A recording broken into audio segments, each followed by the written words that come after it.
Cerpen adalah prosa berisi gagasan, pikiran, pengalaman yang diimajinasikan dan membentuk sebuah peristiwa dengan satu peristiwa puncak. Ciri-ciri cerpen: 1. Memiliki jumlah kata tidak lebih dari 10.000 kata, memiliki proporsi penulisan yang lebih singkat dibanding dengan novel. 3. Kebanyakan mempunyai isi cerita yang menggambarkan kehidupan sehari-hari. 4. Tidak mencerminkan semua kisah tokohnya. 5. Intinya saja. Yang keenam, tokoh yang diceritakan dan cerpen mengalami sebuah konflik sampai pada tahap penyelesaiannya. 7. Pemilihan katanya sederhana sehingga memudahkan para pembaca untuk memahaminya. 8. Bersifat fiktif. 9. Menceritakan satu kejadian saja dan menggunakan alur cerita tunggal dan luring. 10. Membacanya tidak membutuhkan waktu yang lama. 11. Memberikan pesan dan kesan yang sangat mendalam sehingga pembaca akan ikut merasakan. Unsur-unsur pembangun cerita pendek. Ada unsur intrinsik dan ekstrinsik. Unsur intrinsik adalah yang diibaratkan seperti bangunan, maka unsur intrinsik adalah komponen-komponen bangunan tersebut. Yang pertama ada tema, yaitu untuk mengenali rangkaian peristiwa. Yang kedua ada pengetahuan, untuk menjelaskan dan mengembangkan konsep-konsep. Yang ketiga ada alur, yaitu terbentuknya hubungan bebak-bebak yang logis. Yang keempat ada kata, meliputi tingkah dan peristiwa digunakan dan cerpen. Yang kelima ada bahasa untuk menceritakan suatu nada atau susunan kaligrafi. Yang keenam ada sudut pandang, baik itu sebagai orang Jepang. Yang ketujuh yaitu ada amanat untuk menyampaikan makna peristiwa.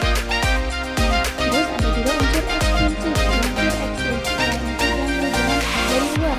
Yang pertama yaitu dari latar belakang masyarakat, seperti berhubungan dengan ideologi negara, kondisi politik, kondisi sosial, dan kondisi ekonomi. Yang kedua itu latar belakang penulis, seperti riwayat hidup penulis, kondisi psikologis, dan aliran kata penulis. Yang ketiga itu nilai yang terkandung dalam cerpen.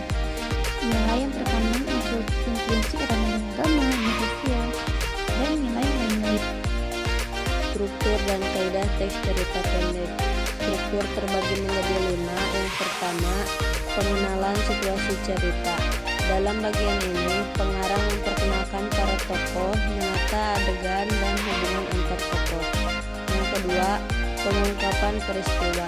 Dalam bagian ini disajikan peristiwa awal yang menimbulkan berbagai masalah, pertentangan ataupun kesukaran-kesukaran bagi para tokohnya. Yang ketiga, menuju pada adanya konflik. Terjadi peningkatan perhatian, kegembiraan, kehebohan, ataupun keterlibatan berbagai situasi yang menyebabkan bertambahnya kesukaran tokoh. Yang keempat, puncak konflik. Bagian ini disebut pula sebagai klimaks. Inilah bagian cerita yang paling besar dan mendebarkan. Pada bagian ini pula ditentukannya perubahan nasib beberapa tokohnya. Dan yang kelima, penyelesaian. Sebagai akhir cerita, pada bagian ini berisi penjelasan tentang sikap ataupun nasib-nasib yang dialami tokohnya selama mengalami peristiwa puncak itu. Adapun kaidah kebahasaan terbagi menjadi 7. Yang pertama, banyak menggunakan kalimat bermakna lampau yang ditandai oleh fungsi-fungsi keterangan yang bermakna kelampauan, seperti ketika itu, beberapa tahun yang lalu, telah terjadi. Yang kedua, banyak menggunakan kata yang menyatakan urutan waktu.